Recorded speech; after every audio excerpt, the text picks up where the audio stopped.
ಇತ್ತೀಚೆಗೆ ಹಾಸ್ಯ ಕಾರ್ಯಕ್ರಮಗಳು ಹೆಚ್ಚಾಗಿ ನಡೀತಾ ಇರುತ್ತವೆ. ಅವುಗಳ ಉದ್ದೇಶ ಒಂದೇ, ಜನರನ್ನ ನಕ್ಕು ನಗಿಸೋದು. ಹಾಸ್ಯ ಕಲಾವಿದರು ಜೋಕ್ಸ್ಗಳ ಬುಟ್ಟಿಯನ್ನೇ ಹೊತ್ತು ತಂದಿರ್ತಾರೆ. ಹಾಗಾದ್ರೆ ಕೃಷ್ಣೇಗೌಡರು ಯಾವ ಜೋಕ್ ಹೇಳ್ತಾರೆ ಅಂತ ಬನ್ನಿ ಕೇಳೋಣ. ಬೇಂದ್ರೆ ಬರೀತಾರೆ, ಕುಣಿಯೋಣ ಬಾರ ಕುಣಿಯೋಣ ಬಾ, ತಾಳಕ ತಂತ್ಯಕ ರಾಗದ ಚಿಂತ್ಯಕ ಹೆಜ್ಜಕ ಗೆಜ್ಜಕ ಕುಣಿಯೋಣ ಬಾ, ಕುಲುಕಿಸಿ ಕೈ ಕೈ ಮಲಕಿಸಿ ಮೈ ಮೈ ತಕ ತಕ ತೈ ತೈ ಕುಣಿಯೋಣ ಬಾ, ಅಕ್ಷೀರ ಸಾಗರ ದಾನಂದದಾಗರ ತೆರೆ ತೆರೆ ತೆರೆದರ ಕುಣಿಯೋಣ ಬಾ, 14 ಲೋಕಕ್ಕೆ ಚಿಮ್ಮಲಿ ಈ ಸುಖ ಹಿಗ್ಗಲಿ ಸಿರಿಮುಖ ಕುಣಿಯೋಣ ಬಾ. ಭಾಷೆ ಡ್ಯಾನ್ಸ್ ಮಾಡುತ್ತೆ. ಬೇಂದ್ರೆ ಅವ್ರು ಹೇಳಿದ್ರಂತೆ, ಬೇಂದ್ರೆ ಅವರೇ ಕನ್ನಡದಾಗ ಏನ್ ಚಲೋ ಬರೀತಿರ್ರಿ ನೀವು, ಏನ್ ಚಲೋ ಬರೀತಿರ್ರಿ ನೀವು ಕನ್ನಡದಾಗ. ಬೇಂದ್ರೆ ಅವ್ರು ಹೇಳಿದ್ರು, ಮಗನ ಕನ್ನಡದಾಗ ನಾನು ಚಲೋ ಬರೆಯೋದಿಲ್ಲಲೇ ತಮ್ಮ, ಬರೆಯಾಕ ಕನ್ನಡನ ಚಲೋ ಅದ. ಭಾಷೆಗೊಂದು ತಾಕತ್ತಿಲ್ದೇ ಇದ್ರೆ ಬರೆಯಕ್ಕಾಗೋದಿಲ್ಲ, ಭಾಷೆಗೆ ಶಕ್ತಿ ಇಲ್ದೇ ಬರೆಯಕ್ಕಾಗೋದಿಲ್ಲ. ನಾನು ಭಾಷೆ ಓದಿರೋ ಜವಾಬ್ದಾರಿಯಿಂದ ಹೇಳ್ತಿದ್ದೀನಿ, ಮನುಷ್ಯ ಭಾವನೆಗಳನ್ನ ವ್ಯಕ್ತಪಡಿಸೋದಕ್ಕೆ ಕನ್ನಡದಷ್ಟು ಶ್ರೀಮಂತವಾದ ಭಾಷೆ ಅಲ್ಲ ಇಂಗ್ಲಿಷ್. ಶ್ರೀಮಂತವಾದ ಭಾಷೆ ಅಲ್ಲ. ನನಗೆ ಯಾರೋ ಒಬ್ಬ ಫ್ರೆಂಡ್ ಇದ್ದಾನೆ, ಅವ್ರು ಹೇಳ್ತಾ ಇದ್ದ, ಇಂಗ್ಲಿಷಿನ ವ್ಯಾಕಾಬ್ಯುಲರಿ ಬಹಳ ದೊಡ್ಡದು. ನಾನು ಸುಮ್ಮನೆ ಬಿಡಬೇಡ, ಇಂಗ್ಲಿಷು ಬೇರೆ ಭಾಷೆಯಿಂದ ತಗೊಂಡ ಶಬ್ದಗಳವೆಲ್ಲ, ಸ್ವಂತ ಶಬ್ದಗಳಿಲ್ಲ. ಶೇಕ್ಸ್ಪಿಯರ್ ಬದುಕಿದ್ದಂತ ಒಬ್ಬ ಲೇಖಕ ಜಾನ್ ಮಲ್ಕಾಸ್ಟರ್ ಅವನು ಹೇಳ್ತಾನೆ, my English tongue is of the very short reach, it reach no further than this island of ours. ನನ್ನ ಇಂಗ್ಲಿಷ್ ಭಾಷೆಗೆ ರೀಚ್ ಇಲ್ಲ, ನನ್ನ ದ್ವೀಪದಿಂದ ಆಚೆ ಇಂಗ್ಲಿಷ್ ಯಾರಿಗೂ ಗೊತ್ತಿಲ್ಲ ಅಂತಾನೆ. ಅಂಥದ್ದೊಂದು ಭಾಷೆಯನ್ನ ಜಗದ್ವಿಖ್ಯಾತಗೊಳಿಸಿದ್ದು ಇಂಗ್ಲಿಷ್ನವ್ರ ತಾಕತ್ತದು. ಇಡೀ ಜಗತ್ತನ್ನು ಆಳಿದ್ರಲ್ಲ ಅವ್ರ ತಾಕತ್ತದು. ಒಂದು ದೊಡ್ಡ ಭಾಷೆಯನ್ನ ಯಾರಿಗೂ ಗೊತ್ತಿಲ್ಲದಂಗೆ ಮಾಡಿದೀವಲ್ಲ, ಅದು ನಮ್ಮ ದೌರ್ಬಲ್ಯ, ನಮ್ಮ ದಾರಿದ್ರ್ಯ. ಅದು ಪಂಪನ ಪದ್ಯ ಓದಿದ್ರೆ ನಿಮ್ಗೆ ಅರ್ಥ ಆಗದೆ ಇರ್ಬೋದು, ಆದ್ರೆ ಆ ಪದ್ಯ ತಾನು ಹೇಳೋದನ್ನ ಅಭಿನಯಿಸುತ್ತೆ.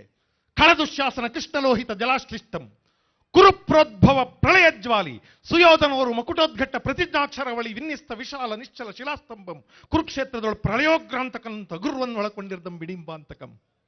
ಹಂಗಂದ್ರೆ ಇನ್ಯಾರೋ ಭೀಮನೋ ದುಶ್ಯಾಸನೋ ದುರ್ಯೋಧನೋ ಹೇಳ್ತಾ ಇರಬೇಕು ಅಂತ ಅನ್ಸುತ್ತೆ. ಯಾಕೆಂದ್ರೆ ಭಾಷೆಗೆ ಆ ಶಕ್ತಿ ಇದೆ. ಗ ದ ಜ ಡ ಬ ಈ ಶಬ್ದಗಳೆಲ್ಲ ಘೋಷವಾದ ಶಬ್ದಗಳು. ನ ಮ ಲ ಯ ವ ಇವೆಲ್ಲ ಮೃದುವಾದ ಶಬ್ದಗಳು. ಕನ್ನಡದಲ್ಲಿ ಮೃದುವಾದ ಶಬ್ದಗಳು ಬೇರೆ ಇವೆ, ಘೋಷವಾದ ಶಬ್ದಗಳು ಬೇರೆ ಇವೆ. ನೀವು ಯಾವ ಬಗೆಯ ಭಾವನೆಯನ್ನು ವ್ಯಕ್ತಪಡಿಸಬೇಕು ಅದಕ್ಕೆ ಬೇಕಾದ ಶಬ್ದಗಳು ಕನ್ನಡದಲ್ಲಿವೆ.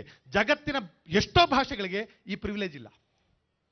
ಇಂಗ್ಲಿಷ್ ಭಾಷೆಗೆ ಈ ಪ್ರಿವಿಲೇಜ್ ಇಲ್ಲ, ಕನ್ನಡದಲ್ಲಿ ಇಂಥದ್ದೊಂದು ಪ್ರಿವಿಲೇಜ್ ಇದೆ. ಅಡಿಯ ಹೆಜ್ಜೆ ನಡುಗೆ ಗೆಜ್ಜೆ ಇಡುತ್ತ ಸುಗ್ಗಿ ಬರುತ್ತಿದೆ, ಸುಗ್ಗಿ ಬರೆ ಹಿಗ್ಗಿ ತಿರೆ ಸಗ್ಗ ಸುಖವ ತರುತ್ತಿದೆ, ಕಣಿವೆ ಇಳಿದು ತೆಮರ ನೇರಿ ಹೊಸತು ಜೀವ ಕಳೆಯ ಬೀರಿ ತರುಗಳಲ್ಲಿ ತಳಿರ ಹೇರಿ ಸುಗ್ಗಿ ಮೂಡುತ್ತಿರುವುದು, ಬನದ ಬಿನದ ದಿನಿದು ನಿನದ ಮನದೊಳಾಡುತ್ತಿರುವುದು. ಭಾಷೆ ಡ್ಯಾನ್ಸ್ ಮಾಡಿಸುತ್ತೆ. ನಾನು ಹರಿಹರನ್ ಒಂದು ಪದ್ಯ ಯಾವಾಗಲೂ ಹೇಳ್ತಿರ್ತೀನಿ, ಶಿವ ಕುಣದ ಅಂತ. ಶಿವ ಕುಣದ ಅನ್ನೋದನ್ನ ಹರಿಹರ ಬರೀತಾನೆ. Effective poetry is communicated before it is understood ಅಂತಾರೆ. ಒಂದು ಒಳ್ಳೆಯ ಪದ್ಯ ನಮಗೆ ಅರ್ಥವಾಗುವುದಕ್ಕೆ ಮೊದಲೇ ನನ್ನ ಹೃದಯವನ್ನು ಮುಟ್ಟುತ್ತೆ. ಯಾಕೆಂದ್ರೆ ಆ ಭಾಷೆಗೆ ಅಂಥದ್ದೊಂದು ಸೌಭಾಗ್ಯ ಇರುತ್ತೆ. ಹರಿಹರ ಏನು ಅದ್ಭುತವಾಗಿ ಬರೀತಾನೆ ಅಂದ್ರೆ, ಶಿವ ಕುಣದ ಅಂತ ಹೆಂಗ್ ಕುಣದ, ದಶಭುಜಮಂ ದಿಕ್ತಟಕಂ ಪಸರಿಸಿ ಎಸೆವ ಕರಂಗಳ ನೆತ್ತಲ್ ನೇಮಿಸಿ ಒಂದು ಪದಂಪ ತಾಳವನೊತ್ತಲ್ ಒಂದು ಪದಂ ಬ್ರಹ್ಮಾಂಡವನೆತ್ತಲ್, ಜಡೆಗಳು ಬೆಂಬಳಿ ವಿಡಿದಾಡುತ್ತಿರೆ ಮುಡಿಯೊಳು ಸುರನದಿ ತುಳ್ಕಾಡುತ್ತಿರೆ ಕಡುಚಲ್ ಬಳಕಂ ಕುಣಿದಾಡುತ್ತಿರೆ ಮಿಸುಗುವ ಢಮರುವ ಢಂಡಂಡನೆ ತಿಸುಳದಿ ಹರಿಯುವ ತಾರಂತಿರನೆ ತಿರುಗುತ್ತಿರೆ ಹೆಗಳಿ ಎಡೆಯತ್ತಲ್ ಕರಿಯ ತೋಲ ಮಹಂಜೋ ಹರಿಸಲ್ ಸರಸಿಜ ಭವನ ಶಿರಂಬ ಬಿಡುತ್ತಿರೆ ಸುರಶಿರೋಮಾಲೆಗಳು ಉಳಿಯುತ್ತಿರೆ ಪೊಂಗೆಜ್ಜೆಗಳ ರವಂ ಗುಲುಗುಲು ಗುಲುಕಿನೆ ತೊಂಗಲ ಗಂಟೆ ಢಣಂ ಢಣನೆ ಆಡಿದನ ಆಡಿದನ ಆಡಿದನ ಆಡಿದನ ಆಡಿದನ ಆಡಿದನ ಆಹಾಶಂಕರ ಆಡಿದನ ಗುಂಡನ ಮುಂದೀಶ್ವರ. ನಿಮಗೆ ಈ ಪದ್ಯ ಅರ್ಥ ಆಗಿಲ್ಲ, ಆದ್ರೆ ಶಿವ ಕುಣಿತಾ ಇದ್ದಾನೆ ಅಂತ ಅನ್ಸುತ್ತೆ. ಒಬ್ಬ ಹಳ್ಳಿ ಹೆಂಗಸು, ಪಿರಿಯಾಪಟ್ಟಣ ದಿಂಗಮ್ಮ ಅಂತ ಅವಳ ಹೆಸರು. ಅವಳು ಈ ಸ್ಕೂಲ್ ಮಕ ನೋಡಿಲ್ಲ, ಅವಳು ಕತೆ ಹೇಳ್ತಾಳೆ ನೋಡ್ಬೇಕು. ನಮ್ಮಲ್ಲಿ ಕತೆ ಹೇಳೋದಕ್ಕೆ ಅಂತಾನೆ ಒಂದು ಭಾಷೆ ಇದೆ, ಹರಿಕತೆ ಮಾಡೋದವ್ರಿಗೊಂದು ಭಾಷೆ ಇದೆ, ನಾಟಕ ಆಡೋರ್ಗೊಂದು ಭಾಷೆ ಇದೆ. ವೇದಿಕೆ ಮೇಲೆ ನಿಂತ್ಕೊಂಡು ನಾಟಕ ಆಡ್ತಿರ್ತಾರೆ. ವೇದಿಕೆ ಕೆಳಗಡೆ ಇರೋ ಜನದಿಂದ ಅವನು ಡಿಸ್ಟೆನ್ಸ್ ಕ್ರಿಯೇಟ್ ಮಾಡಬೇಕಾದಾಗ ಭಾಷೆ ಬದಲಾಯಿಸ್ತಾನೆ. ಆಹಾ, ಈ ಸುಂದರಿಯು ಯಾರೋ ಕಾಣಿನಲ್ಲ, ಇವಳನ್ನು ಹೋಗಿ ಮಾತನಾಡಿಸಲೇ? ಬೇಡ ಬೇಡ, ಅವಳು ಆತಂಕ ಪಡಬಹುದು, ಭಯಗೊಳ್ಳಬಹುದು. ಅವಳಿಗೂ ಕೇಳಿಸ್ತಾ ಇರ್ತದ ಅದು.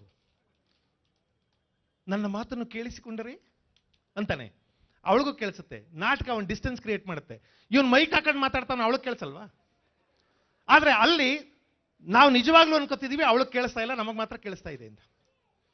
ಭಾಷೆಗೆ ಒಂದು ಡಿಸ್ಟೆನ್ಸ್ ಕ್ರಿಯೇಟ್ ಮಾಡೋ ಶಕ್ತಿ ಕೂಡ ಇರುತ್ತೆ, ಇನ್ವಾಲ್ವ್ ಮಾಡ್ಕೊಳ್ಳೋ ಶಕ್ತಿ ಇರುತ್ತೆ. ಕತೆ ಹೇಳೋರು ಹೇಳ್ತಾರೆ, ಒಂದು ಊರ್ನಾಗ ಒಂದು ನಾಯಿ ಇತ್ತು. ಸುಮ್ಮನೆ ಕತೆ ಕೇಳಬೇಕು. ಒಂದು ಊರ್ನಾಗ ಒಂದೇ ನಾಯಿ ಎಲ್ಲಿರ್ತದೆ ಅಂತ ಕೇಳಿದ್ರೆ ಕತೆ ಹೇಳಕ್ಕಾಗಲ್ಲ. ಅವ್ನು ಸುಮ್ಮನೆ ಕೂತ್ಕೊಂಡು ಕತೆ ಕೇಳಬೇಕು. ನಮ್ಮಲ್ಲಿ ಕೆಲವರು ಮಧ್ಯ ತಲೆಟೆಗಳಿರ್ತಾರೆ, ಹೇಳಕ್ಕೆ ಬಿಡಲ್ಲ. ಅದು ನಮ್ಮೂರಲ್ಲಿ ಒಬ್ಬಿದ್ದ, ತುತ್ತು ಅನ್ನ ತಿನ್ನೋಕೆ ಬೊಗಸೆ ನೀರು ಕುಡಿಯೋಕೆ ಅಂತ ಹಾಡು ಬತ್ತಿತ್ತು. ಇವನು ಸುಮ್ಮನೆ ಅಂತ ಕೂತ್ಕೊಳ್ಳೋದಿಲ್ಲ, ತುತ್ತು ಅನ್ನ ತಿನ್ನೋಕೆ. ಒಂದು ತುತ್ತು ತಿನ್ಬಿಟ್ರೆ ಬದುಕಾಯ್ತದೆ ಇವನಿಗೆ. ಸುಮ್ಮನೆ ಕೂತ್ಕೊಳ್ಳೆ, ಅವ್ನು ಹೇಳತ್ತಾನ ಬೊಗಸೆ ನೀರು ಕುಡಿಯೋಕೆ. ಅದೇ ಒಟ್ಟು ತುಂಬ್ಕತ್ತದೆ ಕುಡಿ. ತುಂಡು ಬಟ್ಟೆ ಸಾಕು ನನ್ನ ಮಾನ ಮುಚ್ಚಕ್ಕೆ. ತುಂಡು ಬಟ್ಟೆ ಸಾಕು ಮುಂದಕಾಯ್ತದೆ. ಇನ್ಕೇನ್ ಮಾಡ್ತಾನೆ? ಹಿಂಗ್ ಮಾತಾಡಬಾರ್ದು ಮಧ್ಯೆ. ಯಾಕೆಂದ್ರೆ ಭಾಷೆ ಜೊತೆ ನಾವು ಪ್ರಯಾಣ ಮಾಡಬೇಕು. ಒಂದು ಊರ್ನಾಗ ಒಂದು ನಾಯಿ ಇತ್ತಂತೆ. ಆ ನಾಯಿ ಒಯ್ತಂತೆ 7 ಸಮುದ್ರ ದಾಟಿ, ಕೀಳು ಸಮುದ್ರ ದಾಟಿ, ಅದನ್ನ 6 ಸಮುದ್ರ ದಾಟಿ, ಅಲ್ಲಿಂದ ಆಚೆಗೆ ಹೋಯ್ತಂತೆ. ಅಲ್ಲೊಂದು ಆಲದ ಮರ ಇತ್ತಂತೆ. ಆಲದ ಮರದಲ್ಲಿ 7 ಪೊಟ್ರೆ ಇತ್ತಂತೆ. 7 ಪೊಟ್ರೆಗೆ 7 ಮೆಟ್ಲಿತ್ತಂತೆ. 7 ಮೆಟ್ಲಿ ಒಳಗೆ ಹೋಯ್ತಂತೆ. ಅಲ್ಲೊಂದು 7 ಸರೋವರ ಇದ್ವಂತೆ. 7 ಸರೋವರದಲ್ಲಿ 7 ತಾವರೆ ಹೂವು ಐತಂತೆ. 7ನೇ ತಾವರೆ ಹೂದಲ್ಲಿ ಒಂದು ರಾಜ್ಕುಮಾರಿ ತಲೆ ಇತ್ತಂತೆ. ನಿಜವ ಸುಳ್ಳೋ? ಕತೆ ಕೇಳ್ತೀವಿ ನಾವು. ಯಾಕೆಂದ್ರೆ ಕತೆ ಹೇಳುವ ಭಾಷೆ ಅದು. ಕತೆ ಹೇಳುವ ಭಾಷೆ. ನಾನು ಹೇಳಿದೆ, ಪಿರಿಯಾಪಟ್ಟಣದ ನಿಂಗಮ್ಮ ಅನ್ನೋಳು ಕತೆ ಹೇಳ್ತಾಳೆ. ಒಂದು ಮದುವೆ ಸೀನು ಕಥೆನಲ್ಲಿ, ಅದಕ್ಕೊಂದು ಉತ್ಪ್ರೇಕ್ಷೆ ಮಾಡ್ತಾಳೆ. ಎಷ್ಟು ವೈಭವದ ಮದುವೆ ಅಂದ್ರೆ, ಆಗಲೀಗ ವಜ್ರಕುಮಾರನಿಗೂ ಮಾಣಿಕ್ಯ ಮಂಜರಿಗೂ ವಿಜೃಂಭಣೆಯಿಂದ ಮದುವೆ ಆಯ್ತಂತೆ. ಎಂತ ಮದುವೆ ಅಂದ್ರೆ, ಈ ಬೋಲೋಕ ಹಿಂದ್ ನೋಡಿಲ್ಲ ಮುಂದೆ ನೋಡೋದಿಲ್ಲ ಅಂತ ಮದುವೆ ಮಾಡಿದ್ರಂತೆ. ಎಂತ ಮದುವೆ ಅಪ್ಪ ಅದು. ಆಕಾಶನೇ ಚಪ್ರ ಮಾಡಿ, ಭೂಮಿನೇ ಹಸೆ ಮಾಡಿ. ಎಂತ ಅದ್ಭುತವಾದ ಕಲ್ಪನೆ. ನಮ್ಮಲ್ಲಿ ಸಬ್ಲಿಮಿಟಿ ಅಂತಾರೆ, ಭವ್ಯವಾದ ದೃಶ್ಯ ಅಂತಾರೆ. ಅಂಥದ್ದನ್ನ ಅವಳು, ಇವೇನೋ ಗೊತ್ತಿಲ್ಲ ಅವಳು, ಸಬ್ಲಿಮಿಟಿ ಅನ್ನೋದು ಗೊತ್ತಿಲ್ಲ, ಭವ್ಯ ಅನ್ನೋದು ಗೊತ್ತಿಲ್ಲ. ಆಕಾಶನೇ ಚಪ್ರ ಮಾಡಿ, ಭೂಮಿನೇ ಹಸೆ ಮಾಡಿ. ಒಂದು ಒಂದು ಒಂದು ರೋಚಕವಾದ ಚಿತ್ರಕಲ್ಪನೆ ಮಾಡ್ತಾಳೆ. ಆಕಾಶ ಚಪ್ರ, ಭೂಮಿ ಹಸೆ. ವಜ್ರದ ಒನಕೆಯಲ್ಲಿ ಭತ್ತ ಕುಟ್ಟಿ ಪನ್ನೀರಲ್ಲಿ ಪಟ್ನ ತಾರಿಸಿ. ವಜ್ರದ ಒನಕೆಯಲ್ಲಿ ಭತ್ತ ಕುಟ್ಟಿ ಪನ್ನೀರಲ್ಲಿ ಪಟ್ನ ತಾರಿಸಿ, ಬೀದಿಗೆಲ್ಲ ಬಂಗಾರದ ರಂಗೋಲಿ ಬಿಟ್ಟು, ಮೂಲೆಗೆಲ್ಲ ಮುತ್ತನ ತೋರಣ ಕಟ್ಟಿಸಿ, ಮನೆಗೆಲ್ಲ ಮಾಣಿಕ್ಯದ ಗೊಂಡೆ ಕಟ್ಟಿಸಿ, ಆನೆ ಗಾತ್ರ ಅರ್ಶನ, ಕುದುರೆ ಗಾತ್ರ ಕುಂಕುಮ, ನಂದಿ ಗಾತ್ರ ಗಂಧ, ಲಕ್ಷಪಡಿ ಅಕ್ಷತೆ ತಂದು ಬರೋರಿಗೆಲ್ಲ ಪಲ್ಲಕ್ಕಿ ಕಳಿಸಿ, ಬರದೇ ಇದ್ದವ್ರಿಗೆ ವಾಲೆ ಬರೆಸಿ, ಕನ್ಯರ ಕೈಲಿ ಕಳಸ ಕನ್ನಡಿ ಕಳಿಸಿ, ಮುತ್ತೈದರ ಕೈಲಿ ಮಂಗಳಾರತಿ ಮಾಡಿಸಿ, ಮೇಳದವ್ರ ಕೈಲಿ ವಾಲ್ಗ ಮಾಡಿಸಿ, ಕಾಮಜೇನು ಕರೆಸಿ, ಕೈದಾರೆ ಹುಯಿಸಿ, ಭೂಮ್ ತುಕ್ಕದ ಗಂಡು, ಭೂಮ್ತಾಯಿ ಅಂತ ಹೆಣ್ಣು ನವರತ್ನದ ಹಸೆ ಮನೆ ಮೇಲೆ ನಿಲ್ಲಿಸಿ, ಬಂದು ಬಳಗಕ್ಕೆಲ್ಲ ಕೊಡಬಾರದು ಕೊಡುಗೆ ಕೊಡಿಸಿ, ಉಡಬಾರದು ಉಡುಗೆ ಉಡಿಸಿ, ತೊಡಬಾರದು ತೊಡುಗೆ ತೊಡಿಸಿ, ಇಡೀ ಭೂಲೋಕವೆಲ್ಲ ಬಾಯಿ ಮೇಲೆ ಬೆಳ್ಮಡಿಕೊಳ್ಳಂಗೆ ಅಬ್ಬಬ್ಬಬ್ಬ ಅಂತ ಮದುವೆ ಮಾಡಿದ್ರು. ಅವಳೊಬ್ಬ ಅನಕ್ಷರಸ್ತೆ ಹೆಂಗ್ ಮಾತಾಡ್ತಾಳೆ. ನಮ್ಗೆ ಯಾಕೆ ಬರೋದಿಲ್ಲ ಮಾತು ನಮ್ಗೆ? ನಾನು ಯಾರೋ ಸತ್ತೋದಾಗ ಅಳ್ತಾ ಇದ್ದದನ್ನ ನೋಡಿದೆ.